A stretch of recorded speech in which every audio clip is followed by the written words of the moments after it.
Good evening and welcome back.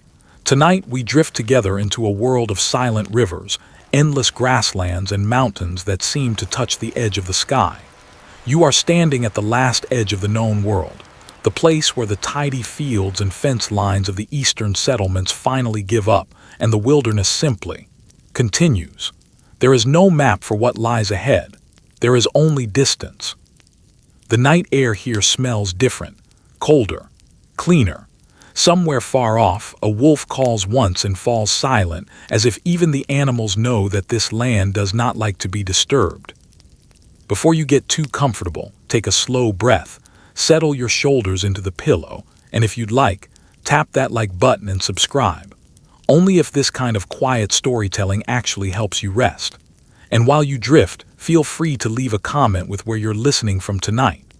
It's always nice to imagine so many quiet rooms around the world, all settling into the same story at the same time. Now let the lights fade. You are living in a time when most of the continent west of the Mississippi River is, to the average American, simply a rumor. A blank space on a map, sometimes filled in with guesses, sometimes left empty entirely, marked only with the words unexplored territory. Rivers are drawn where surveyors think rivers ought to be.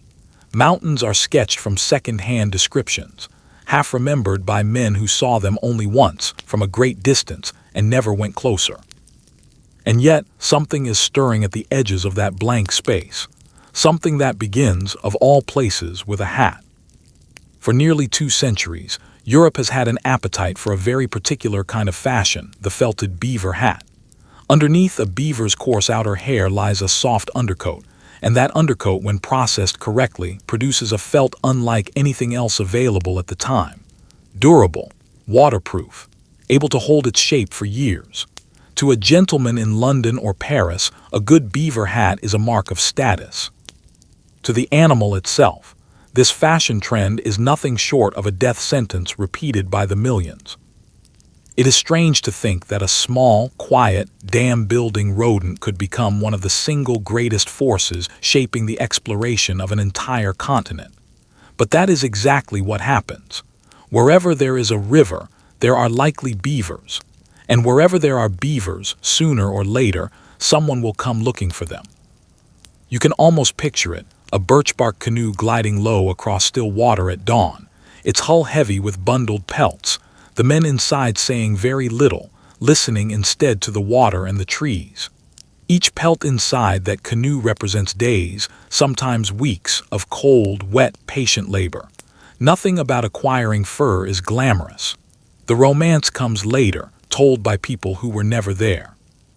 In these earliest years, almost none of this trade could happen without the deep cooperation of native nations. Long before any European trapper set a single trap along these rivers, indigenous communities already understood this land completely, where the beaver colonies thrived, which rivers froze early and which stayed open, which valleys held game through the winter and which ones didn't. This knowledge did not appear overnight. It was inherited, generation after generation, tested against real winters and real hunger. It's worth pausing on this, because it's easy for a story like this one to slip into treating the frontier as an empty stage waiting for its main characters to arrive. It was never empty. It was already a homeland, crisscrossed with trails, marked by seasonal camps, governed by alliances and rivalries that had existed long before any fur company ever drew up a contract. The men who would later be remembered as mountain men were, in truth, latecomers to a very old and very complicated world. As you drift a little deeper into this landscape, picture the young men back east who first start hearing the rumors. Word travels slowly but persistently through trading posts, river docks, and the back rooms of taverns. Someone's cousin went upriver and came back with a story about a valley so thick with beaver that a man could fill a canoe in a single afternoon.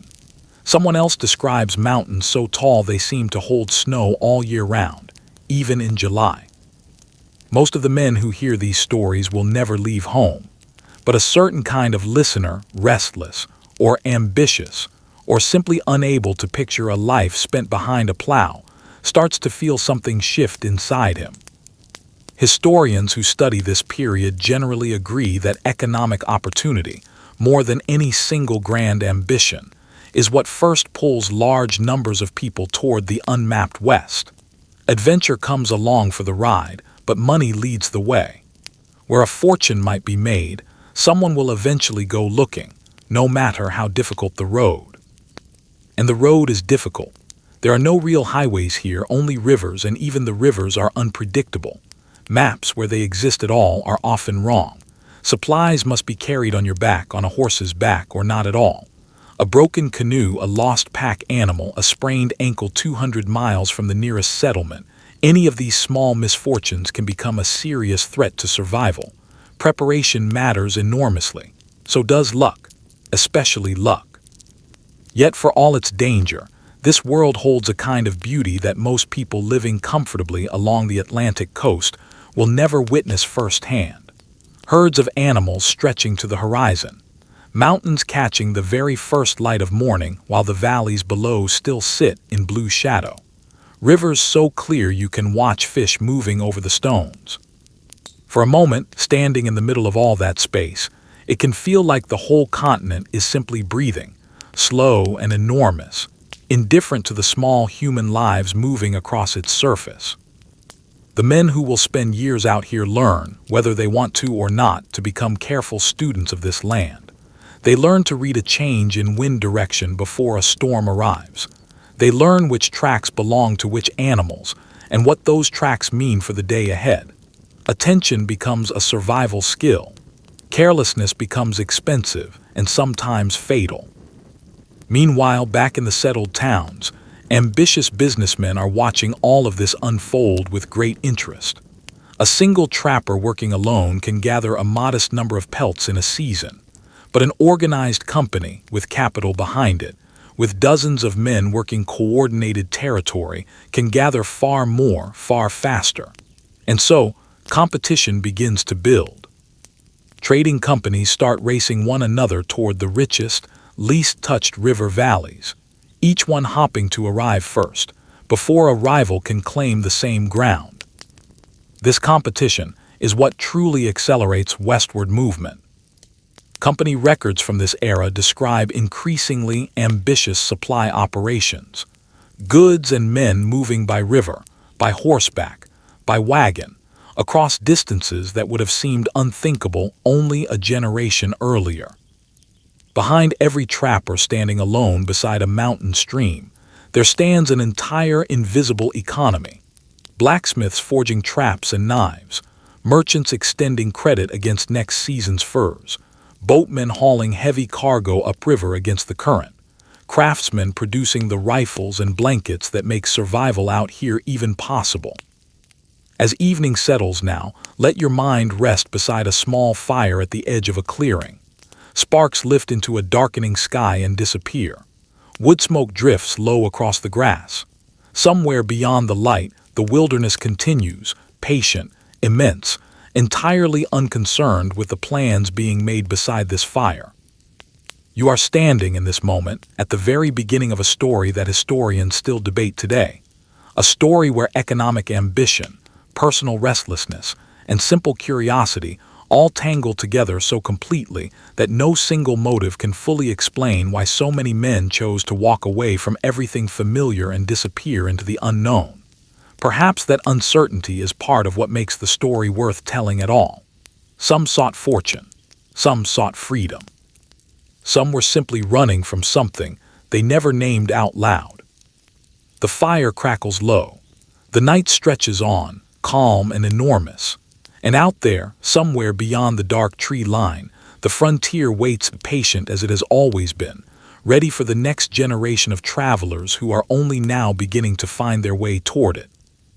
The story continues, and the world around you begins to shift from grand ambition into something quieter, the daily, unglamorous rhythm of frontier survival. The tall tales told beside distant campfires start to fade, replaced by something far more demanding. Routine. Not an easy routine. A routine that asks something of you every single hour, whether you feel ready to give it or not. You wake before the sun clears the ridge line. The cold has settled into everything overnight, your blankets, your boots, the marrow of your bones, or so it feels. The fire from the evening before has collapsed into a bed of gray ash with only a faint orange glow buried somewhere underneath. Nearby, the horses shift their weight and blow soft clouds of vapor into the half-light. Your fingers feel thick and clumsy as you work to get a flame going again.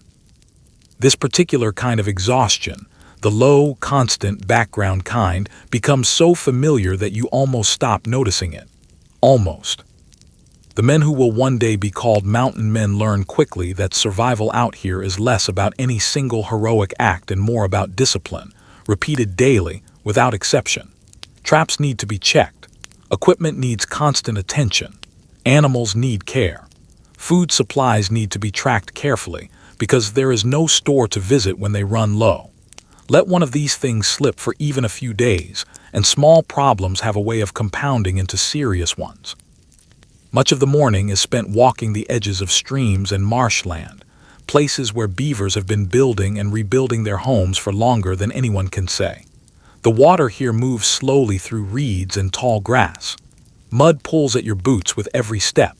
You learn to read this landscape almost like a page of text, a chewed branch here, a fresh set of tracks there, a ripple spreading across otherwise still water, all of it telling you something if you know how to listen. Beavers themselves turn out to be remarkable engineers, something the trappers understand long before any formal science comes along to confirm it. Their dams reshape entire valleys, turning free-flowing streams into wide, calm ponds that support an entire web of plant and animal life.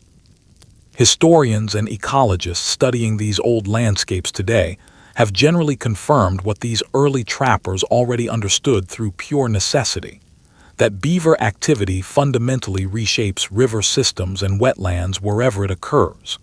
For the men living out here, this wasn't abstract knowledge. It was simply the difference between finding a productive trapping ground and wasting an entire season on an empty one. Checking the traps themselves is an exercise in patience. Some mornings bring a good catch. Most mornings bring nothing at all. There is no guaranteed wage out here, no steady paycheck waiting at the end of the week, only the unpredictable rhythm of a wild landscape that owes you nothing. A man who cannot tolerate disappointment, who needs consistent reward for consistent effort, does not last long in this line of work. Food is a constant, quiet concern running underneath every other task. Trappers supplement their supplies by hunting, fishing, and gathering, whatever the land happens to offer that season. A good hunt might mean fresh meat for several days. A poor one might mean thin stew stretched as far as it will go, and a growing awareness of just how little margin for error this life allows. Waste, you learn quickly, is a luxury nobody out here can afford. Equipment maintenance becomes its own daily ritual. Wet leather left unattended will rot. A rifle left uncleaned will eventually fail you at exactly the wrong moment. A small tear in a trap's mechanism, ignored today, becomes a lost catch tomorrow.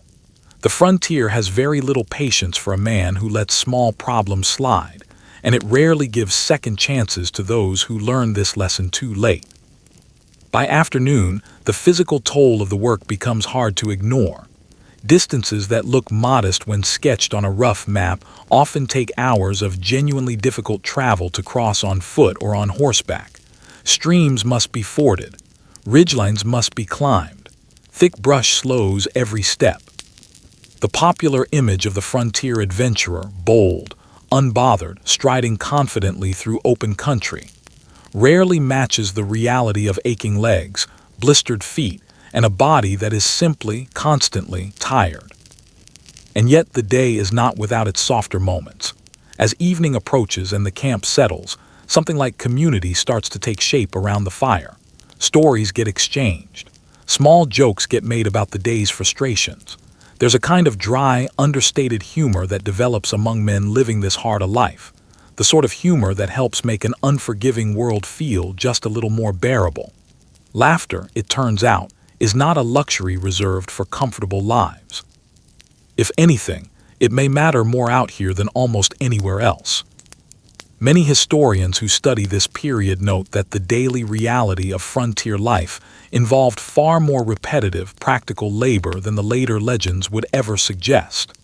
Dramatic encounters certainly happened, but most days were built from smaller things: a repaired trap, a well-tended fire, a shared meal after a long walk, a pair of moccasins carefully patched by firelight. These unremarkable details, repeated across thousands of days, shaped frontier life just as much as any single dramatic expedition ever could. As you sit with this rhythm for a while, your understanding of the land deepens in another direction, toward the people who knew it long before any trapper arrived. Generations of indigenous nations had already traveled these same valleys, crossed these same rivers, adapted to these same harsh winters, long before the fur trade brought outsiders into the picture. This was never unfamiliar wilderness waiting to be discovered. It was already a homeland, mapped in memory and passed down through story rather than ink and paper. Morning light filters through cottonwood trees along a riverbank, and you notice something interesting in the ground beneath your horse's hooves, a trail worn smooth by generations of feet and hooves that came long before yours. Many of the paths that trappers follow through this country did not originate with them at all. They are borrowed, whether the borrowers realize it or not, from routes first established by indigenous travelers, traders, and hunters moving through this land for centuries. This lesson humbles the wiser newcomers fairly quickly. The land, it turns out, is full of practical answers for those who know where to look: which plants are edible, which roots can treat an injury, which materials make the best cordage or shelter. Historians researching this period generally agree that indigenous nations across North America possessed extraordinarily sophisticated environmental knowledge, developed and refined over countless generations of direct experience. Modern scholarship increasingly recognizes just how deep and complex this expertise really was. The trappers who survive and even thrive out here tend to be the ones willing to learn from that expertise rather than ignore it. They pick up new hunting techniques. They learn better ways of reading unfamiliar terrain. They learn where reliable water can be found even during the driest stretches of summer. Without this kind of guidance, many early expeditions into unfamiliar territory would have ended in disaster far more often than they did. Around the fire at night, conversations unfold between people from very different backgrounds and languages. The frontier, you start to realize, is rarely a simple place. It's a place of constant exchange, sometimes smooth cooperation, sometimes real friction, sometimes outright tension. Human relationships remain complicated no matter the setting, and this one is no exception. The trappers who eventually find success are, more often than not, the ones who take the trouble to understand the existing alliances, rivalries, and territorial boundaries already shaping the land they're moving through, rather than assuming none of it applies to them. Clothing offers a small but telling example of this cultural exchange. Many trappers gradually abandon the stiff, impractical garments they arrived in, adopting instead materials and designs better suited to the terrain, softer footwear that flexes with the ground beneath it, clothing built for function over fashion. Out here, practicality simply wins, again and again, over whatever look might have been considered proper back home. As the seasons pass, many of these men form lasting relationships with nearby indigenous communities, trading partnerships, close friendships, and in a good number of cases, marriages and families. Individual stories vary enormously, but taken together, they paint a picture of frontier life that is far more interconnected than the old, simpler myths ever allowed for. Historical accounts frequently describe trappers whose very survival depended on assistance received during difficult stretches, a hard winter, an injury, a lost supply line. No frontier figure, no matter how celebrated later on, survives purely through personal toughness alone. For a quiet moment, picture yourself pausing beside a stream, watching the current move steadily around stones worn smooth by centuries of patient water. Human lives, you start to realize, are brief compared to a landscape like this one, and yet people still leave their mark. Some of those marks become stories. Some become well-worn trails. Some become relationships that outlast an entire trapping career. As night falls once more, the camp settles into its familiar shape: equipment checked, horses tended, a simple meal shared, smoke drifting upward into a sky filling steadily with stars. Underneath these ordinary routines runs a growing understanding that survival out here depends on more than raw physical endurance. It depends on the willingness to learn from others, to adapt when circumstances demand it, and to respect the knowledge of those who understood this land long before you arrived. The image of the entirely self-sufficient frontier loner, you start to realize, was never quite accurate. The frontier, in truth, functioned as a network vast, sprawling, and far more interconnected than legend ever gave it credit for. The trails lead steadily upward now, and before long, the mountains themselves begin to dominate every horizon you can see. The valleys grow narrower. The rivers run colder, sharper against the skin when you dip a hand in to test the current. Forests thicken along steep slopes that seem to lean in close overhead.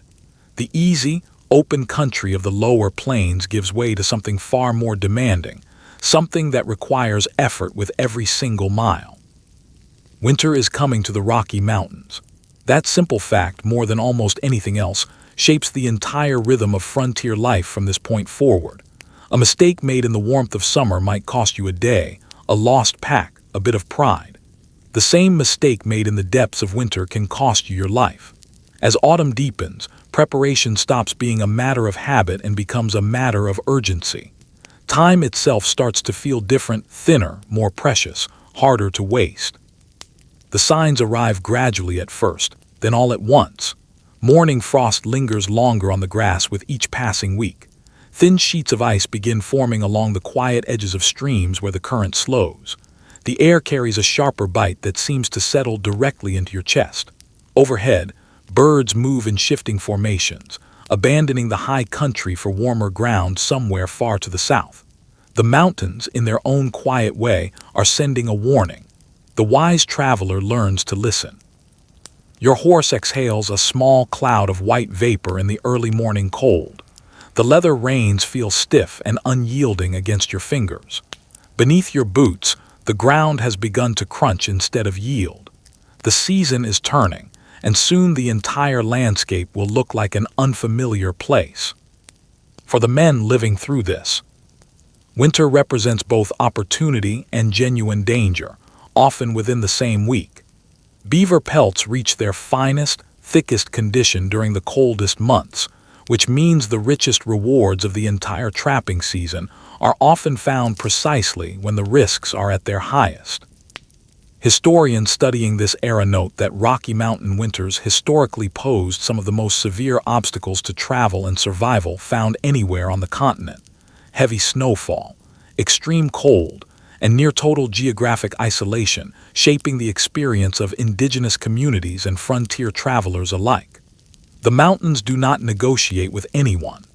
They simply are what they are, regardless of how prepared or unprepared you happen to be.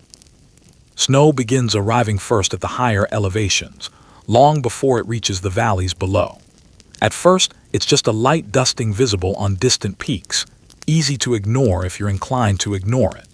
Then, day by day, week by week, that white line creeps steadily downward until entire landscapes you once knew well disappear beneath an unbroken blanket of white. Walking through a forest transformed this way feels strange even to men who have seen it happen many times before. Pine branches bend low under fresh accumulation. The usual sound of moving water grows muffled, distant, almost hesitant. Even the air itself seems to hold its breath. Travel becomes agonizingly slow. A route that would have taken a few easy hours in summer can now consume an entire exhausting day. Deep drifts hide obstacles that would otherwise be obvious: a fallen branch, a hidden rock, a dip in the ground that could easily twist an ankle or snap a horse's leg. Ice turns what used to be a simple stream crossing into something genuinely dangerous. The men who survive this season best are the ones who learn to conserve their energy relentlessly, treating every unnecessary movement as a small, avoidable waste. Choosing a campsite stops being a casual decision and becomes something closer to a survival calculation. Shelter from the wind can mean the difference between an uncomfortable but survivable night and a genuinely dangerous one. Experienced trappers search carefully for locations that offer some natural protection, situated near both fuel and water, because getting this choice wrong even once during a hard winter storm can have serious consequences. You can almost hear it, the sharp, echoing crack of an axe striking frozen timber somewhere nearby, the sound carrying strangely far across the still winter air before fading into silence again. The workout here never really stops, even in the depths of winter. Firewood must be gathered constantly. Shelter must be maintained and reinforced. Water often has to be broken free from ice before it can even be collected. Every task that felt simple in the warmer months now demands noticeably more effort, more time, more careful planning. And yet, even in this harsher season, moments of extraordinary beauty still find their way through. Morning sunlight catching fresh snow can turn an entire valley almost blinding with reflected light. Frozen rivers sometimes sparkle beneath perfectly clear skies. Mountain peaks stand out sharper against the horizon than at any other time of year, as though winter has somehow sharpened the whole world's edges. The wilderness feels transformed, colder, yes, but undeniably magnificent in its own way. Winter weather, though, has a habit of changing its mind without warning. A calm, still morning can give way to a fierce storm by early afternoon. Wind picks up speed as it funnels through narrow mountain passes. Visibility can disappear almost entirely within minutes, swallowing familiar landmarks behind curtains of blowing snow. Experienced mountain men learn to treat these sudden shifts with real respect. Those who underestimate them, historical accounts suggest again and again, often come to regret it, sometimes with their lives. Food becomes an even greater source of concern during these long winter months. Hunting grows less reliable as animal movement patterns shift with the season. Deep snow makes travel to better hunting grounds slower and more exhausting. Every available resource takes on greater importance, and nothing gets taken for granted. A successful hunt during this stretch of the year brings genuine relief. A failed one brings real, quiet worry. There's a particular comfort, though, in the smell of a simple stew simmering slowly over hot coals, steam curling upward into freezing air, while numb fingers slowly regain feeling near the fire's warmth. These small comforts take on outsized emotional weight during a hard winter. People appreciate warmth very differently when they're surrounded on all sides by snow and cold. The mountain men, unsurprisingly, are no exception to this. It's worth pausing here on something the old legends rarely mention: the emotional weight of a long winter spent largely in isolation. Snowstorms can trap a traveler in place for days at a stretch. The same routines, repeated over and over, start to feel smaller, more repetitive. Distances between camps that felt manageable in summer now feel enormous. Loneliness has a way of settling in quietly during these stretches.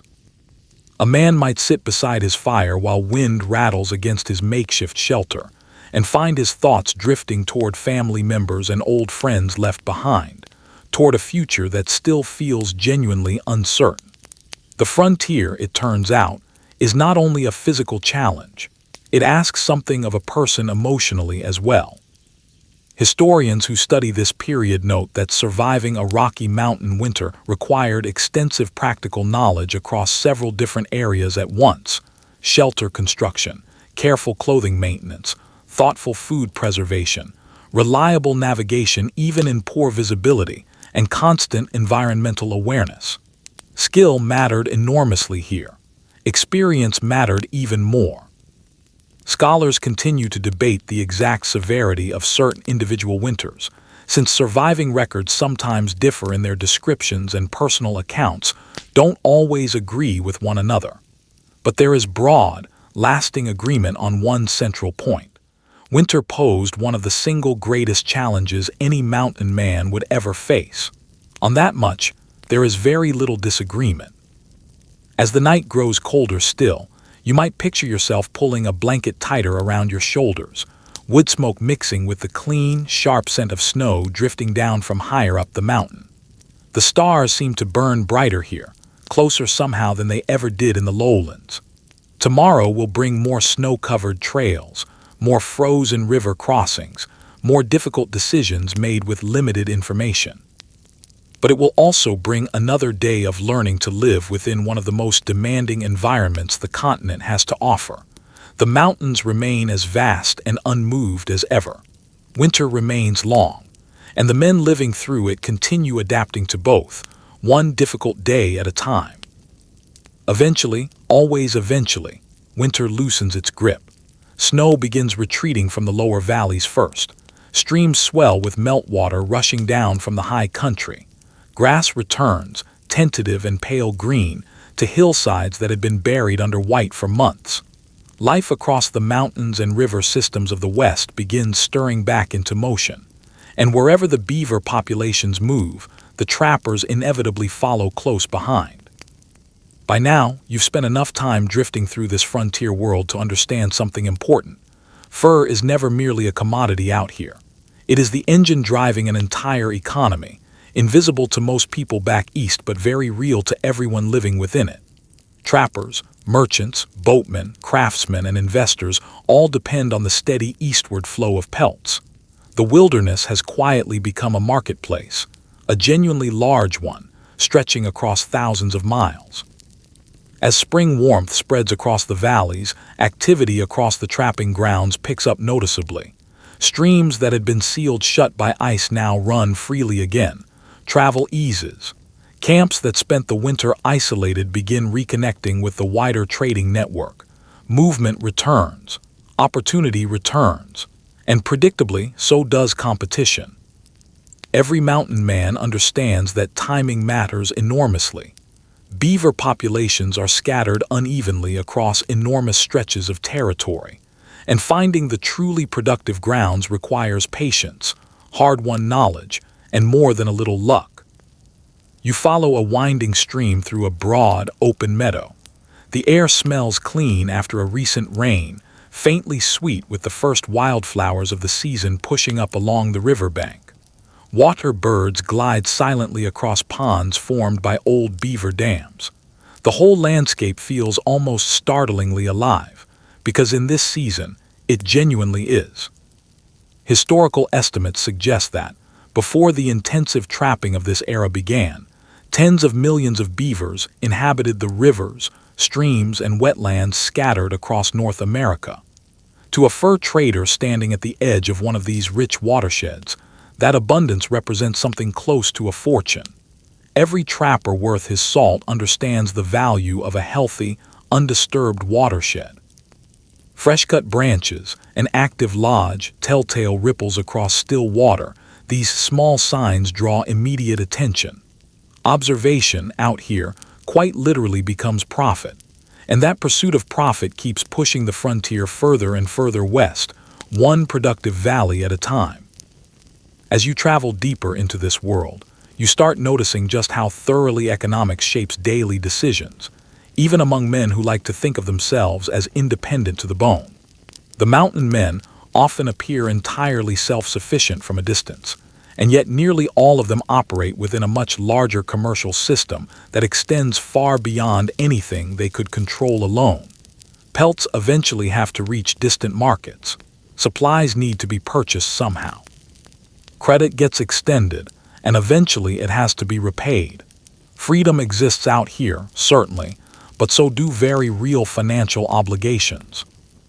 Many trappers depend heavily on trading companies for the equipment and provisions that make an entire season of work possible in the first place. In exchange, they promise a share of whatever pelts they manage to bring back. This arrangement lets ambitious expeditions continue even when a man's personal savings couldn't otherwise support them. But it also creates real financial pressure. A disappointing trapping season under this system doesn't just mean a lean winter. It can mean genuine, lasting debt. The frontier, it turns out, can be just as unforgiving in matters of business as it is in matters of weather. Picture for a moment a remote trading post standing beside a wide river. Rough wooden buildings lean against a backdrop of distant hills. Smoke rises steadily from several chimneys at once. Horses stand tethered near a crowded corral, while canoes and supply boats line the muddy shore. The whole place feels busy in a way that contrasts sharply with the quiet isolation of the trapping grounds. Voices overlap. Goods change hands constantly. News travels quickly here, faster than almost anywhere else on the frontier. These trading posts function as vital hubs within the larger fur trade network. Trappers exchange their season's pelts for fresh supplies. Merchants gather intelligence about conditions farther west. Travelers passing through learn which routes remain safely passable and which regions currently show real promise. Information, in a world without reliable maps or telegraphs, becomes almost as valuable as the fur itself. A single rumor about a rich, untouched trapping ground can send hundreds of miles of foot and horse traffic in a completely new direction. A single warning about dangerous conditions ahead can, quite literally, save lives. As the fur trade matures further, an entirely new tradition begins to take shape, one that will come to define this entire era of frontier life. As summer settles fully across the mountains, word begins spreading through scattered river valleys and remote trapping camps. Small groups start altering their usual routes. Trading companies organize large supply trains loaded with goods. Interpreters, laborers, and merchants all begin preparing for the same eventual destination. This annual gathering becomes known as the rendezvous, and it changes the entire rhythm of frontier commerce. Instead of requiring every trapper to make the long, difficult journey all the way back to eastern settlements just to trade his pelts, trading companies now bring the necessary supplies directly into the mountains instead. The system transforms nearly everything about frontier logistics. Distance becomes noticeably less of a barrier. Business becomes more efficient. And the frontier itself, almost paradoxically, starts to feel a little more connected. You ride through a broad valley beneath a clear summer sky, grass swaying gently in a steady breeze, distant peaks rising blue along the horizon. Ahead, signs of unusual activity grow more visible with every mile. More horses than usual, more scattered camps. More travelers moving in the same general direction. The quiet isolation of winter suddenly feels very far away indeed. Historians studying this period generally agree that the rendezvous system became a defining feature of the Rocky Mountain fur trade throughout the early 19th century. These annual gatherings allowed trappers and traders to exchange goods, share information, and settle accounts without anyone needing to make the long, costly trip back to established settlements. The idea proves remarkably successful almost from the start, and rendezvous gatherings quickly grow into something close to legendary among the men who attend them. Picture the edge of a sprawling encampment as evening approaches. Smoke rises from dozens of separate fires scattered across the valley floor. Horses graze contentedly nearby. Voices carry easily through the warm evening air, mixing with the smell of cooking food, worn leather, and sun-warmed grass. After months of relative isolation, the sudden concentration of so many people in one place creates a striking, almost overwhelming contrast. Mountain men arrive carrying stories collected over an entire season. Merchants arrive carrying goods hauled across enormous distances. Everyone arrives with expectations of one kind or another. For a great many trappers, the rendezvous means something well beyond simple commerce. It offers a rare, precious chance to reconnect with friends and acquaintances scattered across truly vast distances. Familiar faces reappear unexpectedly after months apart. News from distant regions circulates rapidly through the camp. Conversations stretch long into the night, because there's simply so much to catch up on: new routes discovered, brutal weather endured, fresh opportunities identified, real dangers survived and now safely behind them. The exchange of information at these gatherings often matters nearly as much as the exchange of goods. A trapper might learn about a promising new territory nobody's fully explored yet. A merchant might pick up early word of shifting market conditions back east. Travelers trade intelligence that will go on to shape decisions for months afterward. The frontier, in a very real sense, communicates through its people, and the rendezvous amplifies that communication enormously, if only for a few concentrated weeks each year. Walking through the rows of temporary camps, you notice sunlight glinting off metal tools laid out for trade, horses stamping restlessly along picket lines, wagons loaded with goods that have traveled genuinely astonishing distances to arrive here. The inventory on display is impressive by any measure: rifles, gunpowder, blankets, cooking equipment, clothing, and every other tool necessary for surviving another full year out in the wilderness. The mountain men examine all of it carefully, because poor quality equipment can create serious, sometimes fatal problems far from any source of help. Even during a season built partly around celebration, practical judgment never entirely takes a back seat. Historical accounts describe these rendezvous gatherings as vibrant, occasionally chaotic affairs, filled with trading, storytelling, informal contests, and the quiet renewal of social bonds strained by months of separation. After long stretches of isolation, most participants welcome any opportunity for real companionship. Human beings, it turns out, remain fundamentally social creatures no matter how far into the wilderness they wander. Even the most fiercely independent trapper eventually comes to appreciate a good conversation. As afternoon fades gradually into evening, the atmosphere around camp shifts subtly. Business continues, certainly, but a more relaxed mood becomes increasingly visible. Meals get shared more freely. Music occasionally drifts across the valley from one gathering or another. Travelers swap stories collected across thousands of miles of separate journeys. For a brief, almost suspended stretch of time, the frontier feels smaller, warmer, considerably less lonely than it usually does. And yet beneath all this celebration, a serious purpose remains fully intact.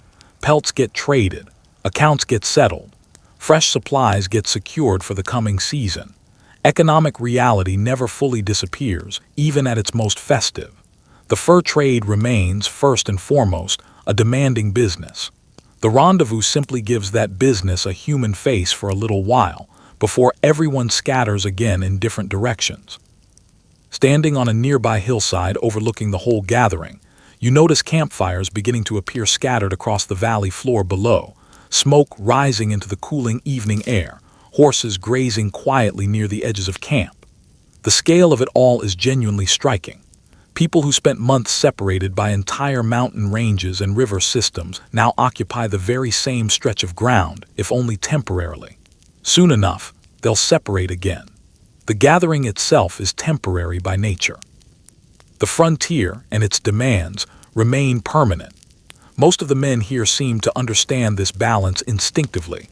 They enjoy the companionship fully while it lasts, all the while knowing that isolation will return again soon enough. Danger and the wild world.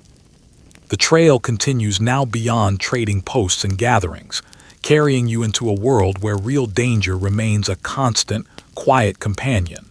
Not always dramatic, not always even visible in the moment, but always present, somewhere just beneath the surface of daily life.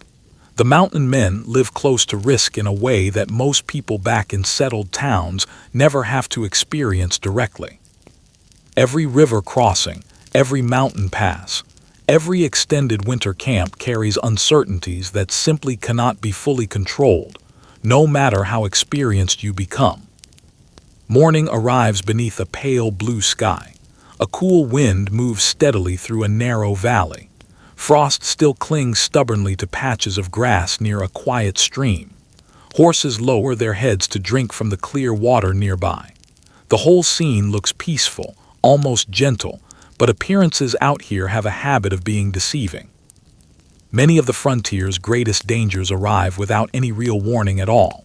A horse steps unexpectedly into a hidden hole. A river current proves considerably stronger than it first appeared.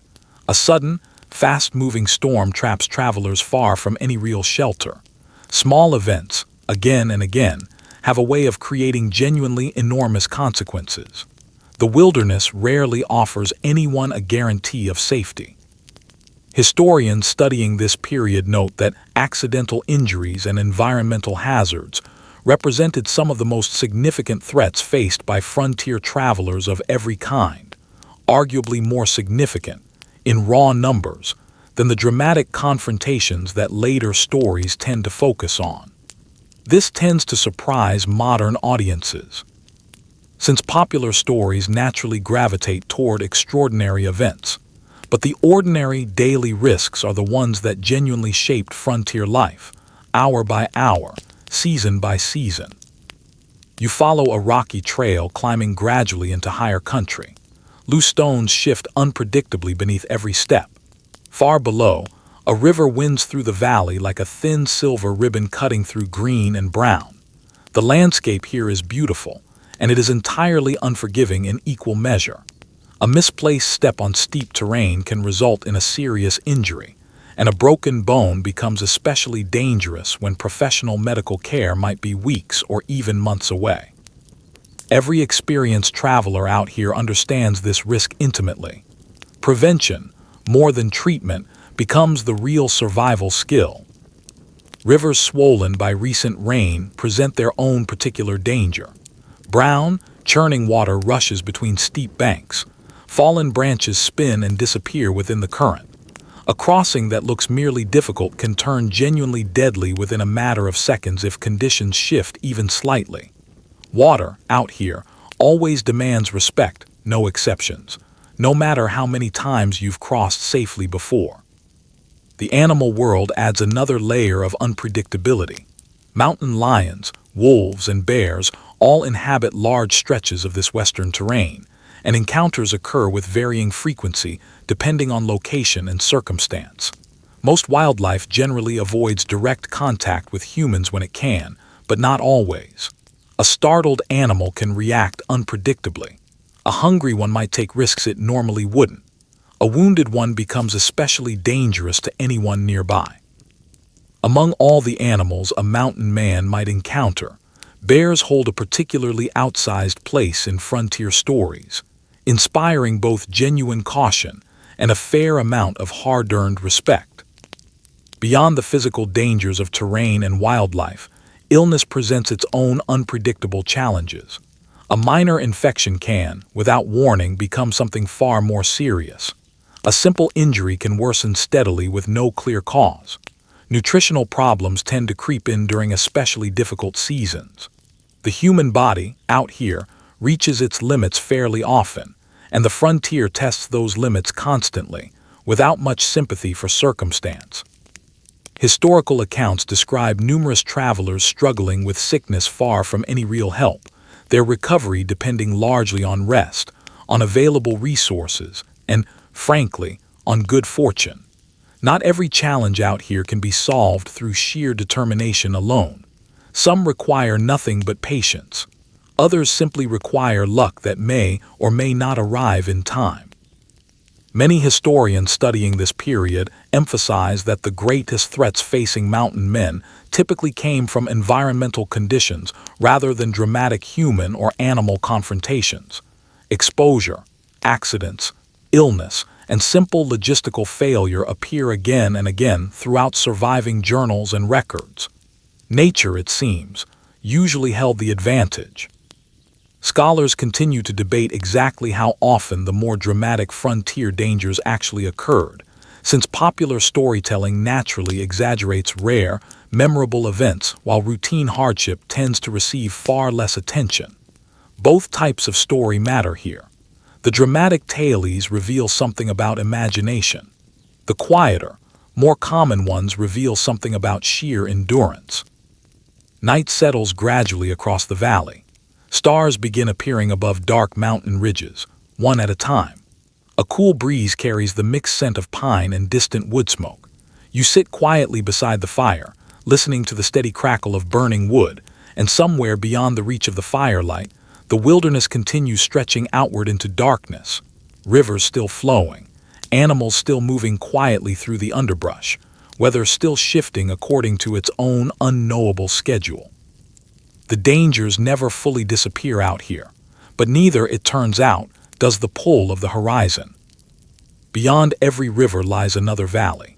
Beyond every valley rises another ridge. And beyond many of those ridges stands one of the greatest geographic barriers on the entire continent, the continental divide. For generations, this immense spine of rock has quietly shaped the movement of water, wildlife, people, and ideas across half a continent. Rain falling on one side eventually makes its way to the Atlantic. Rain falling on the other begins a long journey toward the Pacific instead. The divide is more than simply a geographic feature. It functions almost like a threshold. Crossing it changes, in some subtle way, how a traveler understands the sheer scale of the land around him. You begin climbing toward higher elevation beneath a bright summer sky. The air grows noticeably thinner with every mile. Pine forests spread across increasingly steep slopes. Snow still clings to distant peaks even though the valleys far below sit warm and green. The mountains seem to stretch on endlessly, layer after layer, ridge after ridge, the scale of it all difficult to fully take in. Mountain men approaching these heights learn quickly that even the best available maps rarely capture the true complexity of this terrain. Distances that look perfectly manageable on paper often turn out very different in reality. A narrow canyon can delay travel for days at a stretch. A steep, unforgiving slope can exhaust both riders and horses alike. A sudden mountain storm can erase carefully laid plans within the hour. Patience becomes essential here. So does plain stubbornness. Historians generally agree that mountain men played a genuinely important role in identifying practical routes across sections of the Rocky Mountains, including several key passes that would later be used by immigrant families, professional traders, and official government survey expeditions. These discoveries often carried consequences that took years to fully reveal themselves. A mountain pass, identified by a small handful of trappers, might mean very little at the moment of its discovery. Decades later, that same route could end up guiding thousands of westward travelers. History, it turns out, often works quietly at first. Its full impact tends to arrive much later. You follow a winding trail through alpine country, wildflowers pushing up between scattered rocks, cold streams rushing downhill from distant melting snowfields. The air carries the mixed scent of stone, pine, and impossibly clean water. Everything feels sharper up here somehow, the light, the wind, even the silence itself. Even breathing seems to require a bit more effort at this altitude.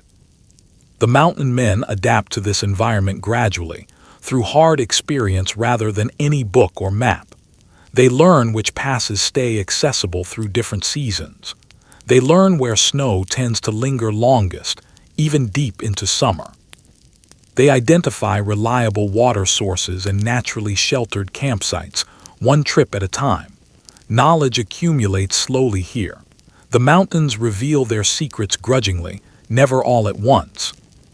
Many potential routes turn out to be dead ends, promising at first, then abruptly blocked by impassable cliffs or terrain too rugged to cross safely. Others simply disappear beneath persistent deep snow. Only a few ultimately prove genuinely useful. Finding those few successful routes requires real persistence, and more than occasionally, a fair bit of luck. Standing on a high ridge and looking westward, wind brushing steadily against your face, the horizon seems to stretch on forever. In this moment, it becomes easier to understand something fundamental about how deeply geography shapes human history, often in ways people don't consciously notice. Mountains guide the direction of movement. Rivers encourage settlement in some places and discourage it in others. Mountain passes create entirely new opportunities where none existed before. Physical barriers quietly influence decisions, made by people who may never fully realize why they chose one route over another. As evening approaches, camp is established in a sheltered valley surrounded by towering peaks on every side. A fire crackles softly against the growing chill. The scent of wood smoke drifts through increasingly cool mountain air. Nearby, a stream provides fresh, ice-cold water. Overhead, the first stars begin appearing one by one. The continental divide now lies behind you, another significant threshold crossed, another piece of the continent understood just a little better than before. And yet countless miles remain still ahead, waiting. The human heart of the frontier. Beyond the mountain passes and distant trapping grounds, beyond the constant risk and hard-won knowledge, there remains another part of this story, quieter than exploration, less visible than adventure, but no less important to the men actually living it. Mountain men are often remembered today as solitary figures moving alone through endless wilderness. A single rider beneath a vast sky. A lone campfire beside a remote, unnamed river. Sometimes that image holds true. More often, it tells only part of the story. You travel through a broad valley at sunset, golden light spreading across open grassland, the air carrying a faint scent of sage and sun-warmed earth. A narrow stream winds through a stand of cottonwood trees, their leaves catching and holding the evening light. The whole scene feels peaceful, almost reflective. The kind of moment that naturally invites the thoughts a busy day usually crowds out. Many mountain men spend genuinely long stretches away from any settlement at all. Weeks become months. Months eventually become years. Real distance separates them from family, from childhood friends, from every familiar place they once knew well.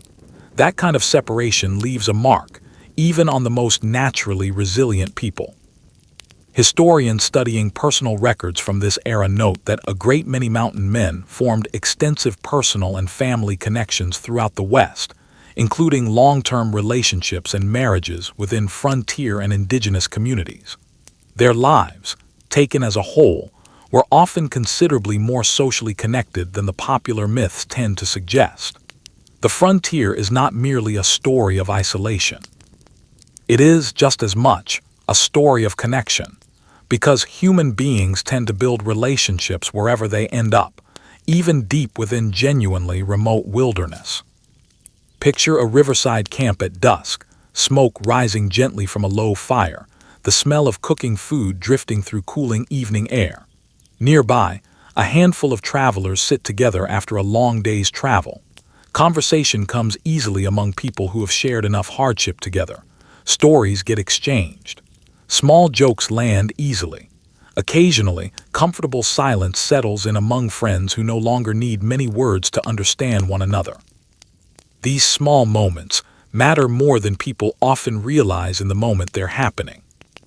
Frontier life, in truth, depends heavily on trusted companions.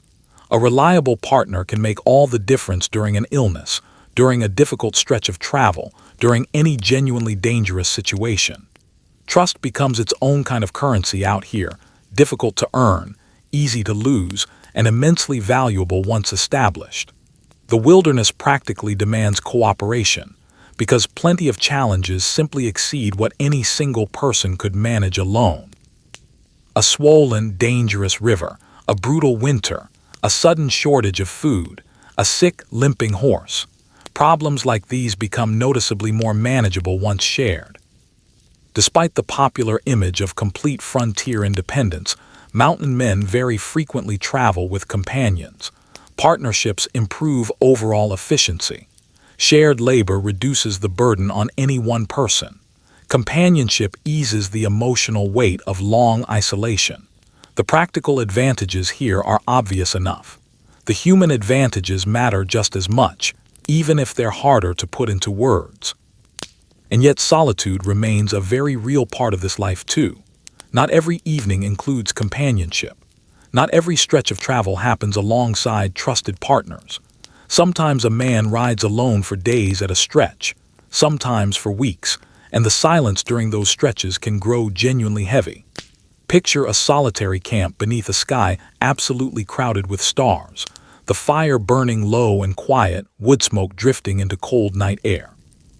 Beyond the small circle of firelight stretches nothing but darkness and distance.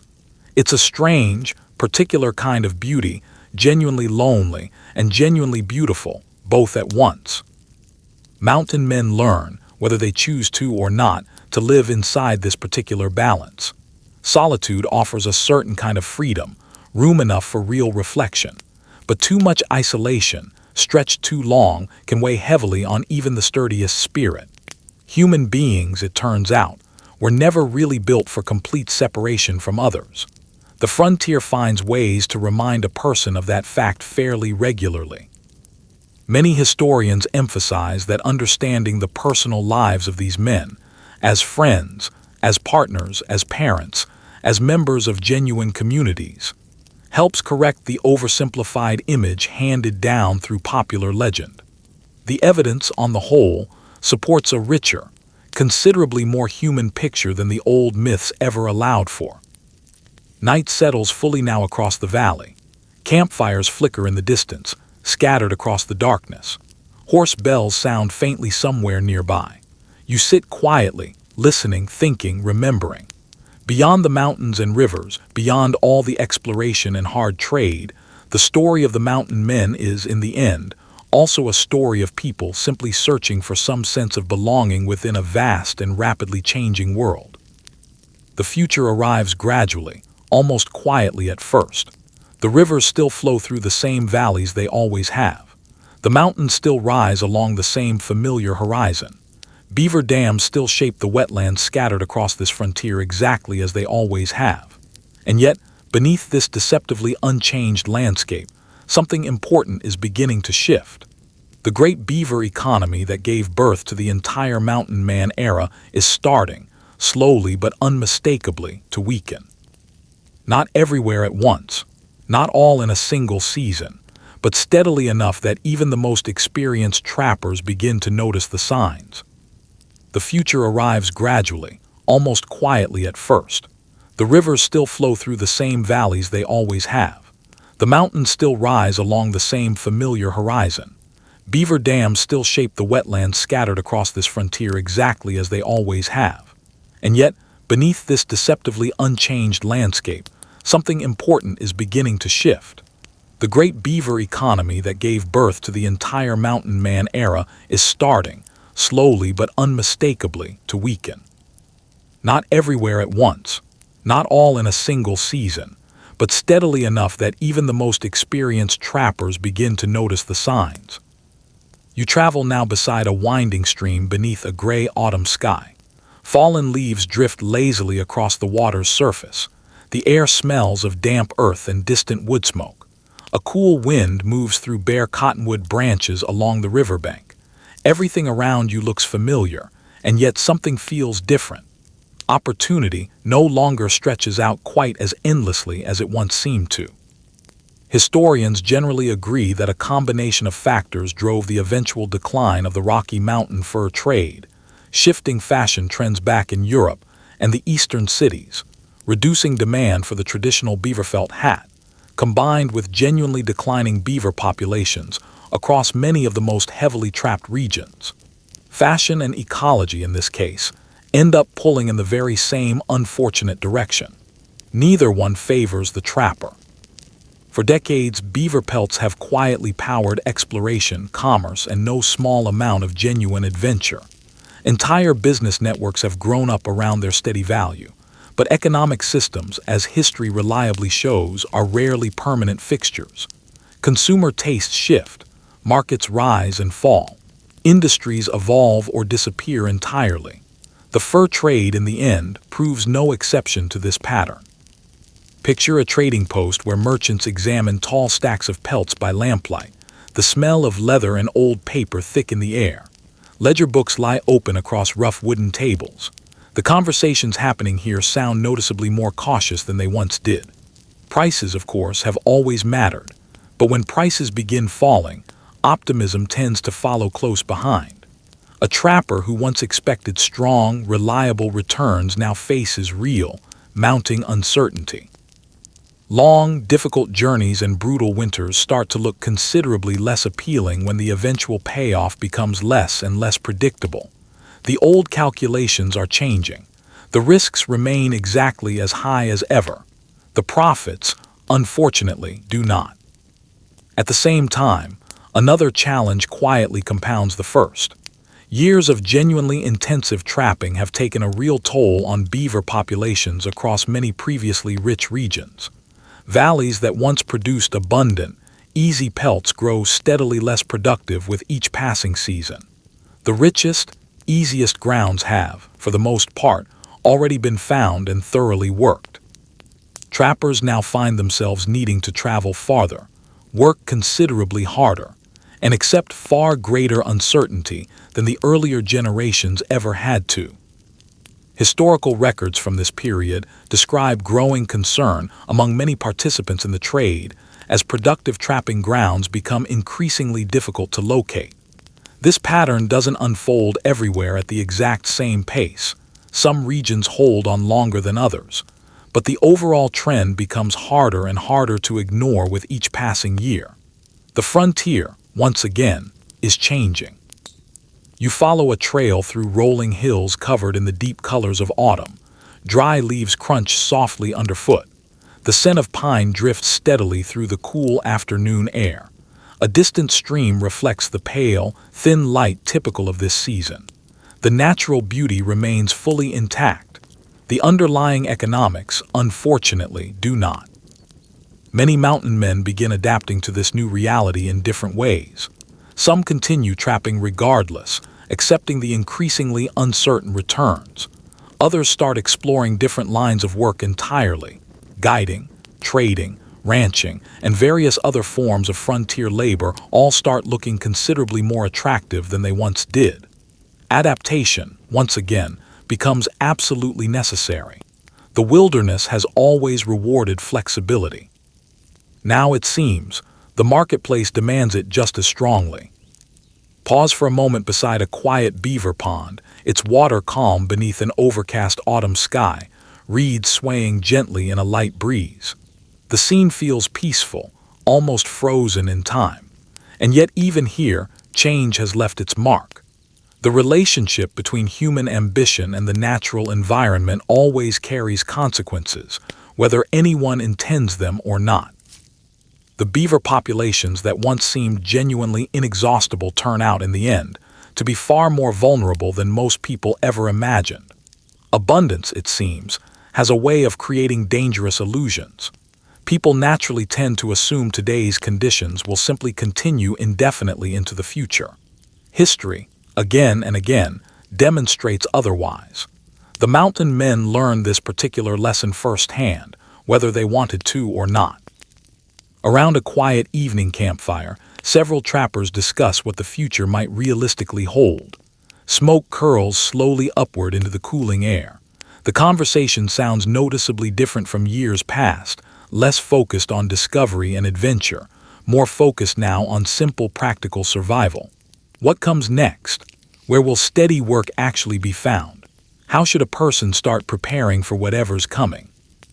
These questions grow steadily more common as the certainty of the old fur economy continues to erode. The realization settles in gradually, then becomes genuinely impossible to ignore. A great many experienced mountain men, it turns out, possess valuable skills that reach well beyond simple trapping. They understand Western geography intimately. They know local conditions across huge stretches of territory. They can navigate genuinely difficult terrain with real confidence. They've built relationships across enormous distances. These particular abilities retain their value even as the broader beaver economy weakens around them. The frontier, as it turns out, still needs experienced guides. It still needs skilled traders. It still needs people who genuinely understand the land in ways newcomers simply cannot. The mountain men are, in many ways, perfectly positioned to fill exactly these roles. Not every individual manages this particular transition equally well, of course. Some adapt smoothly, almost without friction. Others genuinely struggle with the uncertainty this new chapter brings. Change, as it usually does, distributes its opportunities unevenly across the people living through it. A new kind of expertise. The new chapter arrives not only through changing markets, but through changing maps altogether. The American West is entering an era in which governments, formal borders, and political ambition begin exerting steadily increasing influence over regions that had, until quite recently, seemed impossibly distant from any official authority at all.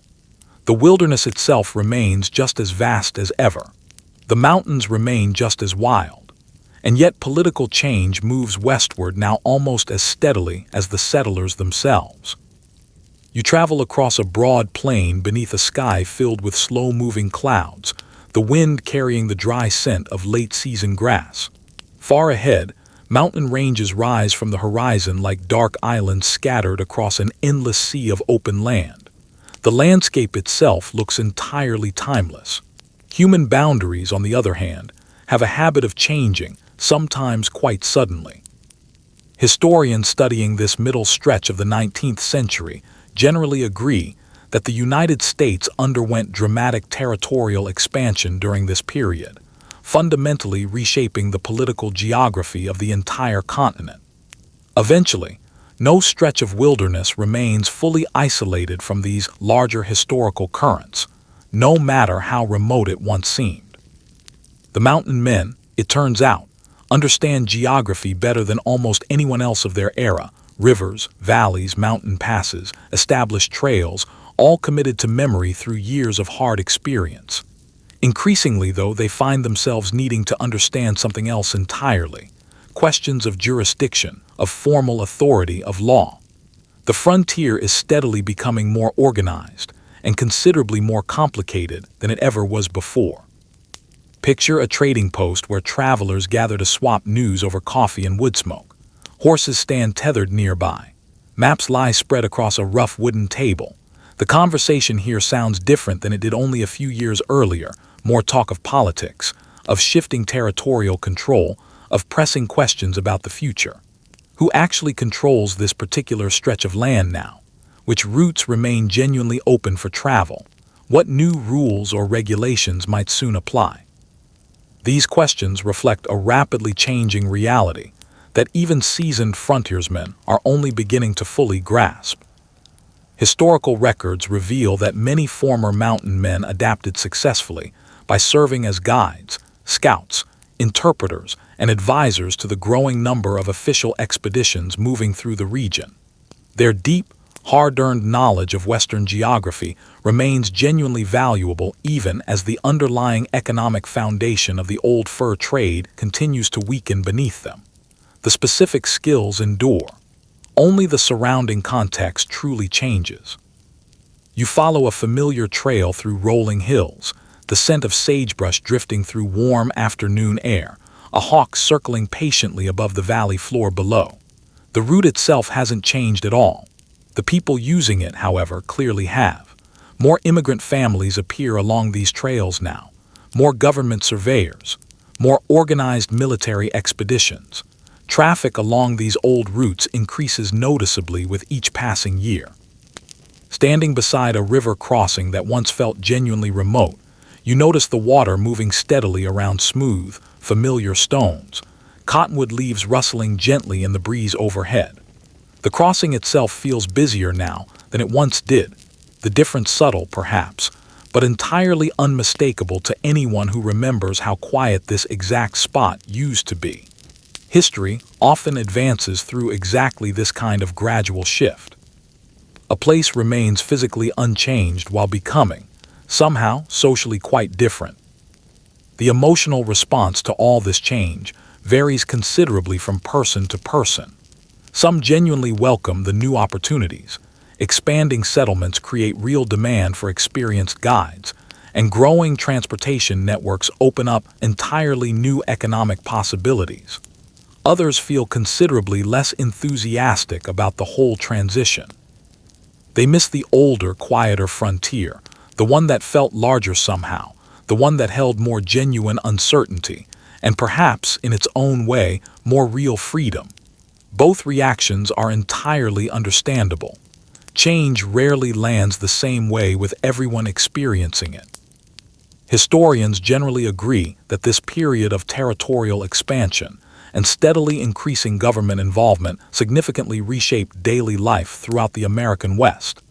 influencing migration patterns, economic opportunity, and the everyday experience of people living across every corner of frontier society. Scholars continue debating the precise, region-by-region impact of these changes, since different areas transformed at noticeably different speeds. No single, tidy narrative fully captures every local experience. History, especially frontier history, resists that kind of easy simplification. It always has. Even as one era begins visibly fading, something in the mountain men refuses to fully extinguish itself just yet. Markets decline. Settlements expand steadily. Governments extend their reach further into territory that once felt genuinely untouched. And yet the old instinct to explore, to push just a little further past the known edge of the map, remains remarkably difficult to kill off entirely. For many veterans of this frontier life, the wilderness still holds real, unanswered questions, still holds hidden valleys nobody's fully mapped, still holds distant rivers whose full course remains a mystery, still holds the quiet promise of genuine discovery. And so, even as one chapter closes, a final generation of remarkable expeditions continues pushing steadily into the farthest reaches of the West. The great age of exploration, it turns out, isn't quite finished. Not yet. You travel through a high mountain valley beneath a brilliant summer sky, snow still lingering on the most distant peaks, a cold stream tumbling steadily over smooth stones nearby. The scent of pine and wildflowers drifts easily through clean mountain air. The whole landscape feels almost outside of history itself, timeless in a way that's hard to fully articulate. And yet history, quite clearly, continues moving through it regardless. Historians studying this later period note that experienced mountain men continued contributing meaningfully to exploration and geographic knowledge well after the true peak years of the fur trade had already passed. Their hard-won expertise remained genuinely valuable throughout an era of rapid, accelerating Western expansion. The specific role changes considerably. The underlying knowledge does not. Many of these veteran trappers possess something that few other people at this point can genuinely match: decades of direct, first-hand experience. They know precisely which rivers tend to flood during spring runoff. They know which mountain passes remain open longest into the season. They know exactly where reliable water can still be found even during the driest stretches of summer. The land, through years of hard experience, has become genuinely familiar to them. Not completely known, of course. No wilderness this vast is ever fully known, but familiar enough to matter. Picture a narrow canyon where a small group of later travelers advances carefully, steep walls rising sharply on either side, sunlight reaching the canyon floor only in scattered, shifting patches. The route ahead looks genuinely difficult, and yet someone has clearly traveled it before. Someone remembered the way through. Someone passed that particular knowledge forward to the people following behind. This quiet transfer of hard-earned experience becomes increasingly important as more and more people begin moving west along these same difficult routes. These later expeditions often focus less on trapping itself and considerably more on straightforward understanding, surveying practical routes, identifying useful natural resources, steadily improving the overall geographic knowledge available to those who will follow. The core purpose has clearly evolved. The underlying spirit driving it, though, remains largely unchanged. Historical records describe numerous former trappers who go on to serve as guides for various official exploratory missions throughout this later period. Their deep practical knowledge repeatedly proves invaluable when navigating genuinely unfamiliar terrain. Experience, as it always has, shortens uncertainty considerably. That was true when the fur trade first began. It remains just as true now, even as that era winds down toward its natural conclusion. As afternoon sunlight warms the surrounding valley, you follow a trail winding steadily toward higher ground, the mixed scent of sun-warmed stone and alpine vegetation drifting on the breeze. The view expands noticeably with every step upward. Valleys unfold in every direction below you. Distant mountain ranges stretch endlessly toward the horizon. Rivers trace thin, silver lines across the landscape far beneath your feet. The sheer scale of it all remains breathtaking, even to those who know this country better than almost anyone else alive. Pausing on a high ridge to look westward, the horizon still seems to stretch on forever, entirely unbroken. The land beyond remains genuinely vast, despite decades of steady, patient exploration. This is worth remembering. The mountain men never fully reveal the entire West. No single generation ever could. The continent is simply too large, too varied, too endlessly complex for that. And yet each individual expedition adds one more small piece to an ever-growing picture. That slow, cumulative effort matters enormously, even if its full significance only becomes clear much later. The emotional tone of these later journeys often feels noticeably different from the earlier trapping expeditions. There's frequently a quiet sense of transition running underneath everything, a growing recognition that the wilderness is becoming steadily more familiar to outsiders with each passing year. The frontier feels slightly less isolated now, slightly less genuinely mysterious. Not because the land itself has changed in any way, but because collective human knowledge of it has expanded so considerably. Many veteran mountain men understand this shift better than almost anyone else, having personally witnessed the entire transformation firsthand. They remember when certain valleys existed mainly as second-hand rumors passed between distant camps. They remember when specific mountain passes remained genuinely unknown to most Americans entirely. They remember when the available maps still contained enormous, honest blank spaces. Those particular memories carry real weight. They provide a kind of perspective that newer arrivals simply cannot yet possess. The final expeditions gradually give way to new responsibilities entirely. The mountain men who once spent years chasing beaver along remote streams now find themselves occupying a very different kind of position within this changing world. Their greatest asset is no longer the pelt itself. It's knowledge of rivers, of trails, of mountain passes, of the land in a depth that few others can match. And as increasing numbers of people begin moving westward, that particular kind of knowledge only grows more valuable with each passing season. The frontier still contains plenty of uncertainty. It simply serves a different purpose now. You ride now across a wide, open valley beneath a pale morning sky, dew still glistening across the grass, a cool breeze carrying the mixed scent of damp earth and fallen cottonwood leaves. In the distance, a line of wagons moves slowly along a well-worn trail. Such a sight would have looked genuinely unusual only a decade or two earlier. Now, it's becoming an increasingly common part of the landscape. The West is filling steadily with new travelers, and a great many of them need real guidance to survive the journey ahead. Historians studying this period note that numerous former mountain men transitioned into roles as guides, scouts, interpreters, and advisors throughout this era of expanding Western migration. Their first-hand knowledge of difficult terrain made them genuinely valuable to immigrant families, professional surveyors, and official military expeditions alike. The role has changed considerably. The underlying expertise, though, remains exactly as valuable as it always was. There's something worth sitting with here, the quiet shift in identity this transition represents. A trapper who once searched carefully for fresh beaver signs along a quiet stream now spends his days helping entire families locate safe places to make camp for the night.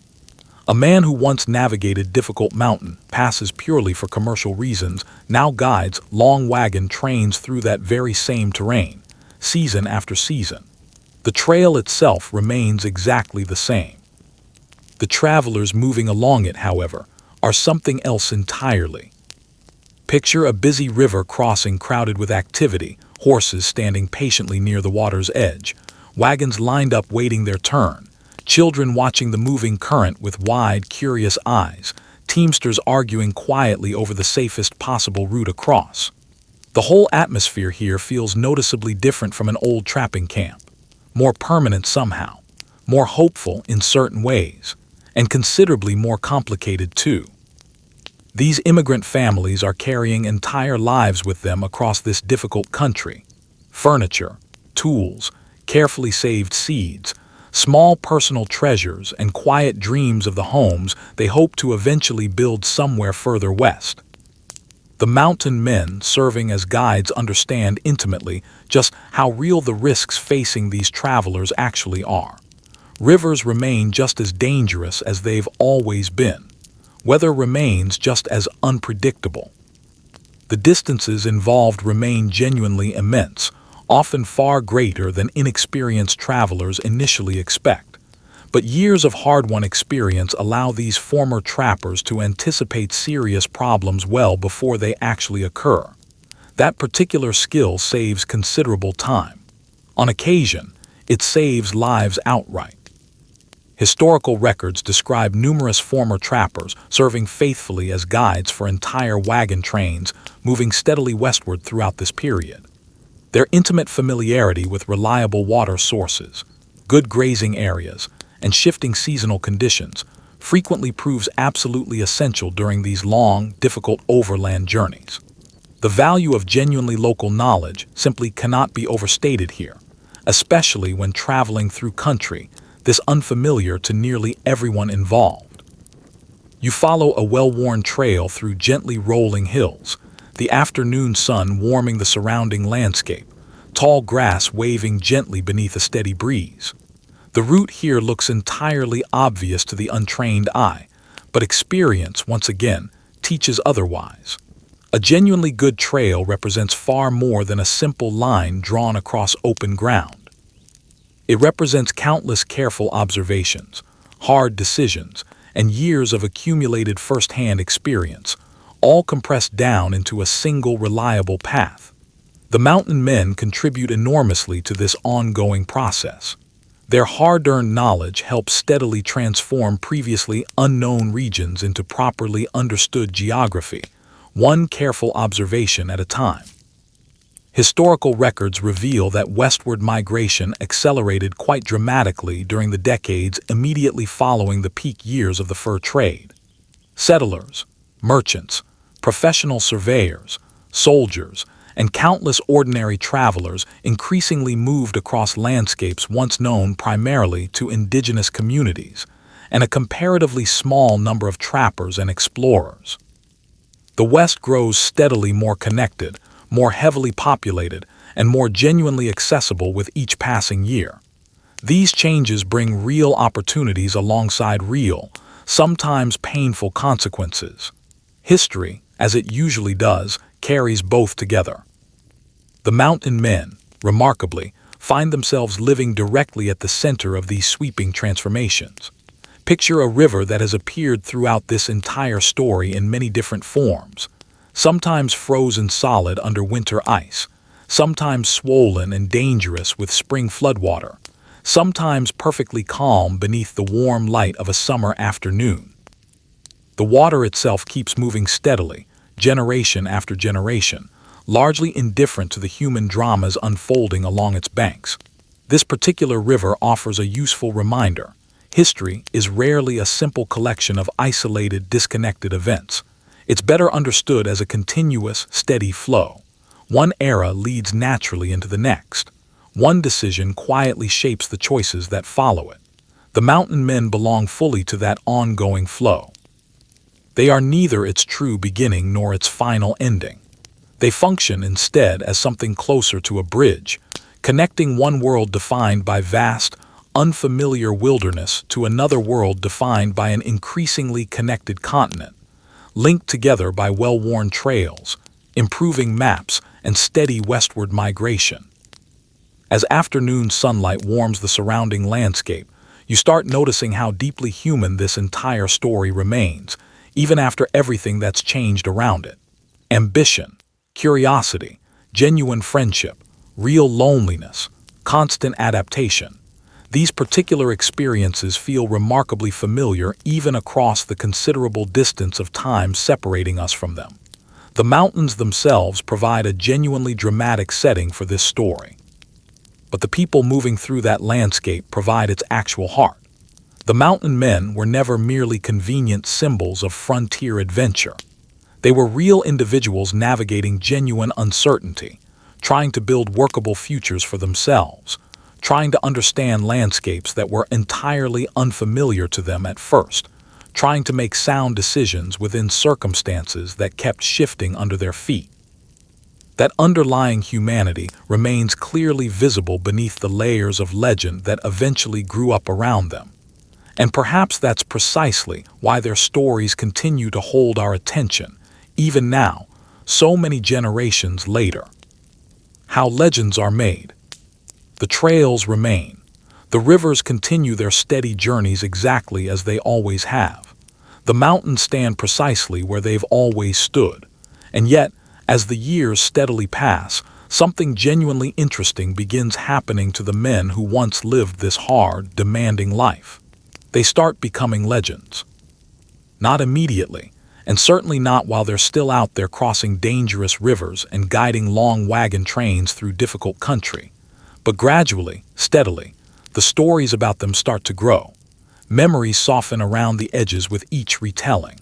Individual adventures grow noticeably larger in the telling than they ever were in the actual living of them. The clear line separating documented history from comfortable folklore grows increasingly difficult to make out. This particular pattern is fairly common in how historical memory generally functions. Real, complicated human lives gradually become simplified into something closer to pure symbol. Genuinely complex people slowly flatten into more straightforward characters. The mountain men, in this respect, are no real exception to that broader pattern. You travel through a quiet valley beneath a sky brushed with the deep, warm colors of late afternoon. Golden light rests gently across distant hills. A cool breeze carries the mixed scent of pine and dry autumn grass. The landscape feels genuinely familiar by this point in the journey, almost like returning to visit an old friend. It's the very same landscape that originally helped create these enduring legends. And it's also the very same landscape that helps us understand the real, complicated history sitting quietly underneath them. Historians studying this particular phenomenon note that the popular image of the mountain man developed gradually through a combination of real historical experience, published personal memoirs, ongoing frontier storytelling traditions, contemporary newspaper accounts, and eventually a growing body of popular literature. This legend didn't simply appear overnight, fully formed. It evolved gradually, piece by piece, story by story, told and retold across an entire generation. Picture a campfire where a small group of travelers exchange tales beneath an especially star-filled sky. Wood smoke rises gently into the cool night air. One traveler describes a genuinely brutal winter he barely survived. Another recounts a dangerous river crossing that nearly went badly wrong. A third describes an unexpected, tense encounter with dangerous wildlife.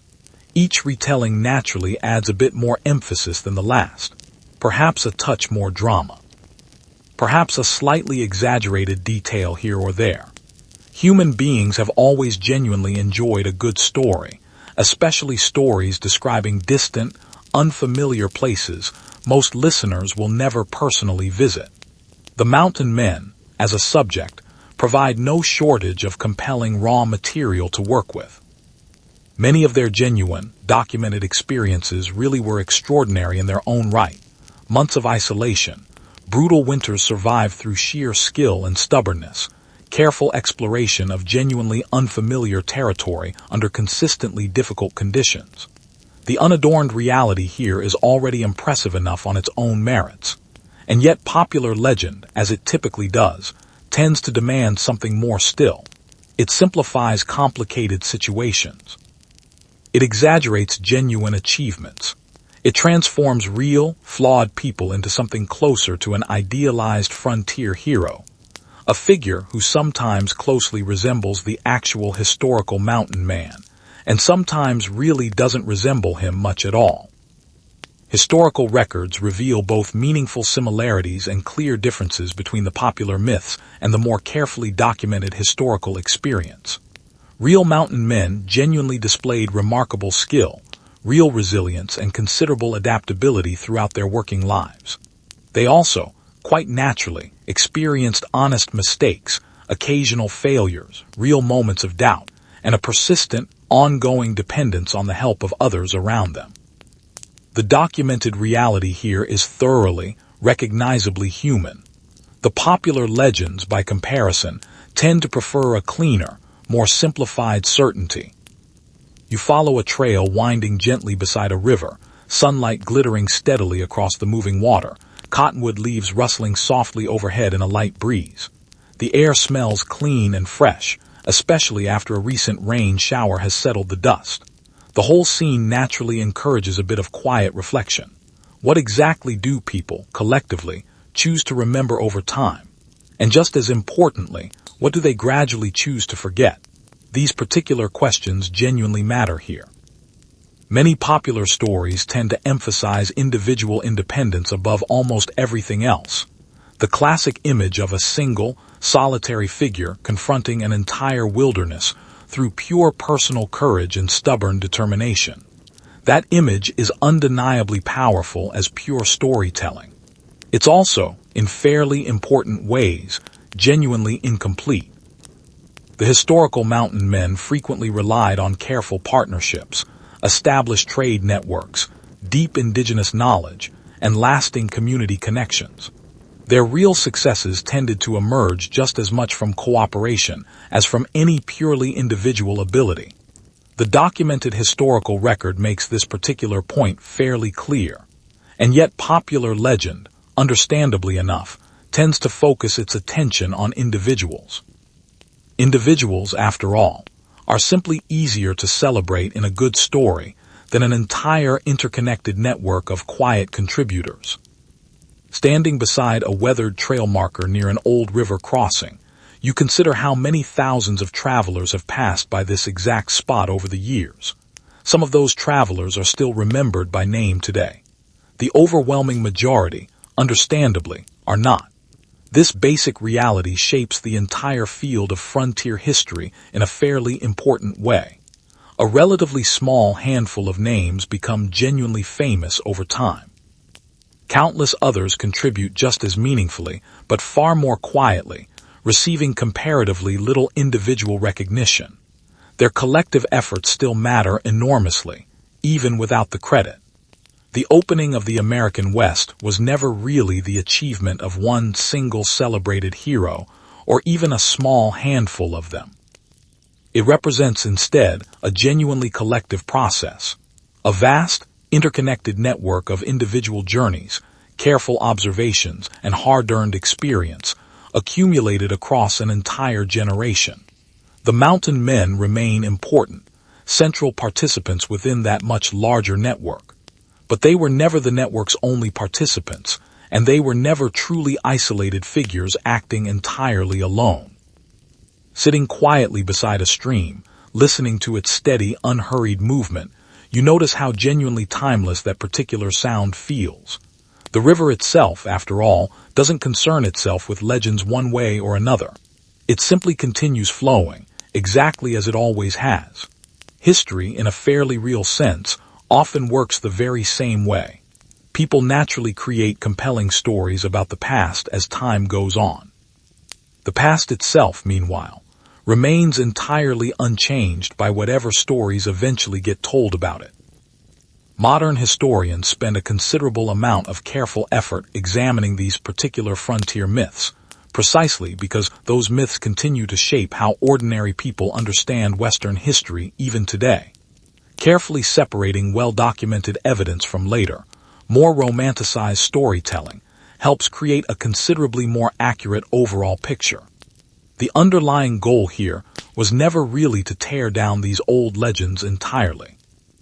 The goal, instead, is simply to understand them properly, and just as importantly, to understand the real, complicated human beings who originally inspired them. Many mountain men turn out to be genuinely more interesting once you look past the folklore and into the documented reality. Cultural exchange, real economic ambition, complicated personal relationships, and constant adaptation to shifting circumstances all working together. These particular details tend to enrich the overall story considerably. They don't diminish it in the slightest. For many long evenings now, you've traveled together beside quiet rivers, crossed difficult mountain passes, endured brutal winter storms, followed half-forgotten trails, and shared more than a few campfires with the mountain men who helped steadily reveal the American West to a curious, waiting nation. Along this long journey, you've witnessed not only exploration and genuine adventure, but also real friendship, quiet resilience, deep curiosity, and constant, unavoidable change. Perhaps what stands out most clearly in the end is simply how human these particular figures genuinely were, once you look carefully past the accumulated layers of legend. They faced real, persistent uncertainty. They adapted, again and again, to shifting new realities they never fully chose for themselves. And they left behind, almost without meaning to, entire pathways across a continent that would go on to shape the lives of countless generations who came after them. If there was a particular moment, a person, a landscape, or a story tonight that genuinely stayed with you, I'd love to hear about it down in the comments below. Share whatever fascinated you most about this journey, and let me know where in the world you're listening from tonight. And if this particular journey through frontier history genuinely helped you unwind, there are many more stories like it already waiting for you on this channel. Until our next journey together through the quiet corners of the past, thank you sincerely for spending these long hours here with me tonight. And thank you, as always, for keeping history alive through your own genuine curiosity. Sleep well,